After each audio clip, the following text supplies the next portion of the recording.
নমস্কাৰ। আজিৰ ভিডিঅ' অতিকে গুৰুত্বপূৰ্ণ আৰু মই আশা কৰিছোঁ মোৰ আজিৰ ভিডিঅ'ই তোমালোকক বহুতখিনি জনাব। যিসমূহ ছাত্ৰ ছাত্ৰীয়ে ভাবি আছে যে কোনে নিযুত মইনা পাব আৰু কোনে নিযুত মইনা নোৱাৰিব, বা কোনে নিযুত বাবু পাব আৰু কোনে নিযুত বাবু নোৱাৰিব, সেই সম্বন্ধে আজিৰ আলোচনা। এই ভিডিঅ' গুৰুত্বপূৰ্ণ ভিডিঅ' তোমালোকৰ মাজত মই লৈ আহিছোঁ। তো কথাটো হ'ল যে নিযুত মইনা আৰু নিযুত বাবু অসম চৰকাৰৰ দ্বাৰা আয়োজিত এটা শিক্ষাখণ্ডৰ উন্নয়নৰ ক্ষেত্ৰত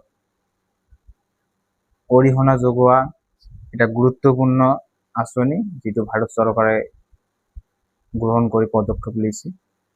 গতিকে সেই সম্বন্ধে মই আগবাঢ়ো যে নিযুত মইনা আৰু নিযুত বাবু যিটো আঁচনি আছে, সেই আঁচনিটো বিশেষকৈ ক্লাছ 12ৰ পৰা graduation, class first year, class HS first year, 12 graduation, masters, তাৰপিছত যদি কোনোবাই ডিপ্ল'মা যেনেকুৱা BEd কৰি আছে তেওঁলোকৰ বাবে এইটো এপ্লিকেবল হ'ব। ইয়াৰ ভিতৰত কথাটো হ'ল যে ইয়াৰ ভিতৰত তোমালোকৰ, যদি মই নিযুত মইনাৰ কথাটো কওঁ আগত, যে নিযুত মইনাৰ ক্ষেত্ৰত মই তোমালোকক অফিচিয়েল নটিচটো মই তোমালোকক দেখুৱাই দি আছোঁ। ইয়াত দিয়া আছে যে নিযুত মইনা আৰু নিযুত বাবু যি আঁচনি আছে তাৰ মাজত অলপমান ডিফাৰেঞ্চ আছে। এতিয়া কোনে কোনে নিযুত মইনা পাব আৰু কোনে কোনে নিযুত মইনা নোৱাৰিব, মই ছেপাৰেটকৈ তোমালোকক মই বুজাই দি আছোঁ। তোমালোক কথাখিনি ভালকৈ মনোযোগ দিব। মই আশা কৰিছোঁ এই ভিডিঅ' তোমালোকক উপকৃত কৰিব আৰু তোমালোকৰ যিখিনি ডাউট আছে সেই সম্পূৰ্ণ ডাউটখিনি তোমালোকৰ ক্লিয়াৰ হৈ যাব। গতিকে মই ফাৰ্ষ্ট অফ অল মই নিযুত মইনাৰ কথাটো কৈছোঁ। তো নিযুত মইনাৰ যিটো স্কিম, অসম চৰকাৰৰ দ্বাৰা আয়োজিত এই স্কিমটো অকল তোমাৰ যিসমূহ ছাত্ৰী আছে, যিসমূহ ছাত্ৰীয়ে গাৰ্লছ ছাত্ৰী আছে, সেইসমূহ ছাত্ৰীয়ে কি কৰিব, এই নিযুত মইনাৰ সুবিধাটো পাব। তো নিযুত মইনাৰ যিটো সুবিধা, এইটো ক্লাছ HS ফাৰ্ষ্ট ইয়েৰ পৰা আৰম্ভ হ'ব। আৰ্টছ বা ছায়েন্স বা কমাৰ্চ যিকোনো এটা ছাবজেক্ট ষ্ট্ৰীমত থাকিলে হ'ল। তেওঁ গভৰ্ণমেণ্টৰ দ্বাৰা ৰিকগনাইজ এনেকুৱা এটা ইনষ্টিটিউচনত থাকিব লাগিব, এডমিশ্যন হ'ব লাগিব, আৰু তেওঁ ৰেগুলাৰলি ক্লাছ কৰিব লাগিব আৰু ৰেগুলাৰ প্ৰেজেণ্ট থকা এনেকুৱা হ'ব লাগিব, য'ত ৰেগুলাৰ ডিষ্টেঞ্চ নহ'ব। এনেকুৱা এটা প্ৰচেছ, আৰু য'ত তেওঁ মাহিলী অসম চৰকাৰে নিযুত মইনাৰ যিটো স্কিম, এইটো বছৰত 10 মাহকৈহে দিব। মানে যদি কোনোবা ছাত্ৰ ছাত্ৰী যেনেকুৱা ক্লাছ ফাৰ্ষ্ট ইয়েৰৰ ছাত্ৰীজনীয়ে 1000 টকাকৈ প্ৰতি মাহে পাব, অৰ্থাৎ 10 মাহত তেওঁ 10,000 টকা বছৰে নিযুত মইনাৰ পৰা অসম চৰকাৰে প্ৰদান কৰিব প্ৰতিজন ছাত্ৰী। ঠিক আছে, এইটো হ'ল ফাৰ্ষ্ট ইয়েৰৰ। ছেকেণ্ড ইয়েৰতো তেওঁ একেই পাব। আৰু যেতিয়া তেওঁ নিযুত মইনাটো গ্ৰেজুৱেশ্যনত যাব, গ্ৰেজুৱেশ্যন যেতিয়া তেওঁ নিযুত মইনাৰ কাৰণে এপ্লিকেবল হ'ব, তেতিয়া কিন্তু তেওঁ 1000 টকাৰ বিপৰীতে তেওঁ 1250 টকাই পাব। তেতিয়া তেওঁৰ নিযুত মইনাৰ টকাটো বৃদ্ধি হ'ব। কাৰণ নিযুত মইনাৰ টকাটো কিন্তু অসম চৰকাৰে এই ষ্টুডেণ্টবিলাকক নিজৰ সুবিধাৰ, অহা যোৱাৰ সুবিধা, কিতাপ পত্ৰ কিনাৰ সুবিধা, বিভিন্ন আদিৰ কাৰণে কিন্তু টকাখিনি প্ৰভাইড কৰিছে। তো মই আশা কৰিছোঁ মোৰ কথাখিনি তোমালোকে ভালকৈ বুজি পাইছে।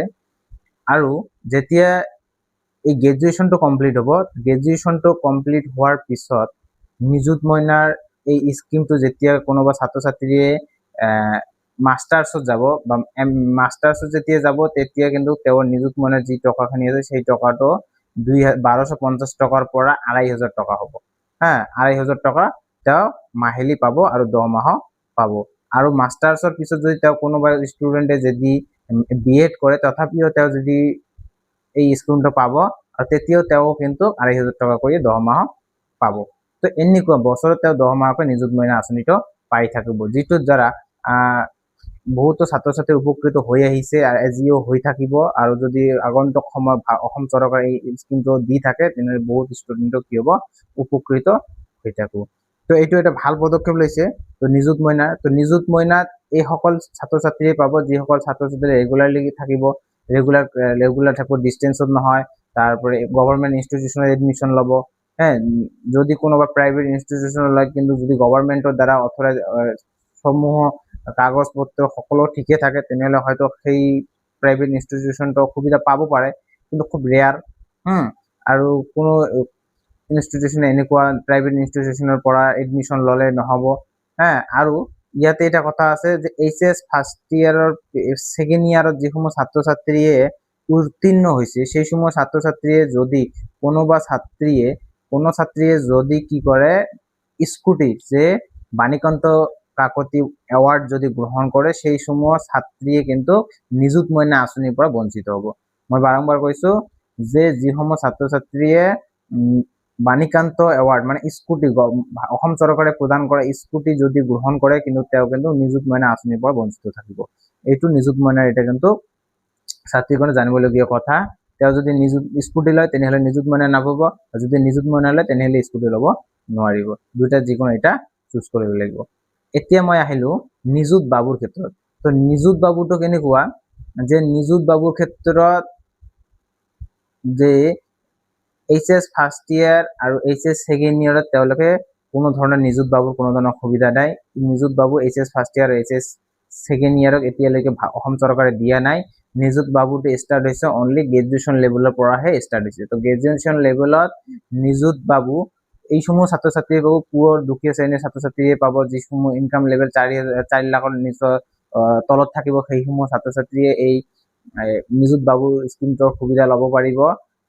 তো যিবিলাক দুখীয়া অসম চৰকাৰৰ অসমৰ চিটিজেন, ভাৰতৰ নহয় অসমৰ চিটিজেন, অসমত বাসিন্দা, সেইসমূহ চিটিজেনটো ভাৰতৰে থাকিব, কিন্তু অসমৰে যদি অসমত বাসিন্দা কৰে, অসমত বসবাস কৰে সেইসমূহ ছাত্ৰহে নিযুত বাবু পাব।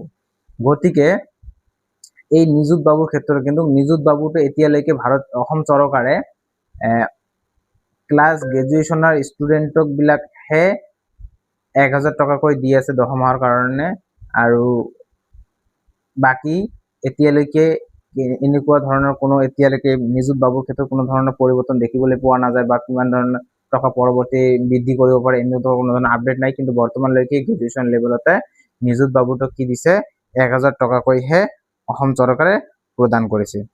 এইটোৱে তোমালোকৰ নিযুত বাবুৰ ক্ষেত্ৰত।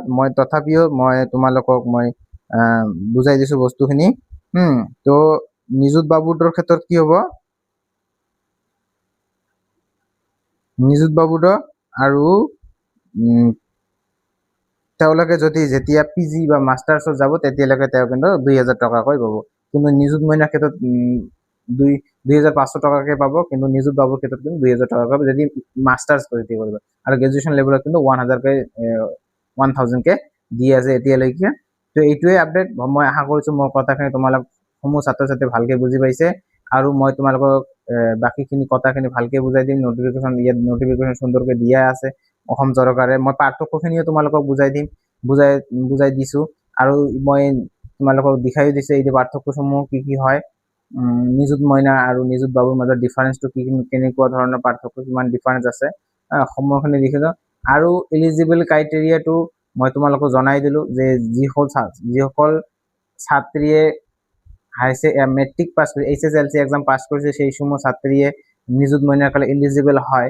কিন্তু অসম চৰকাৰৰ যিসমূহ গভৰ্ণমেণ্ট ইনষ্টিটিউশ্যনৰ নামভৰ্তি থাকিব লাগিব, ডিষ্টেন্স এডুকেশ্যন ল'লে নহ'ব, ৰেগুলাৰ এডুকেশ্যন ল'ব লাগিব, এইসমূহ ছাত্ৰ ছাত্ৰীয়ে কিন্তু এই সুবিধাসমূহ পাব। আৰু বাণীকান্ত এৱাৰ্ড যদি যিসমূহ ছাত্ৰ ছাত্ৰী সেইসমূহ গ্ৰেজুৱেশ্যনত সেই সুবিধাটো ল'ব পাৰিব।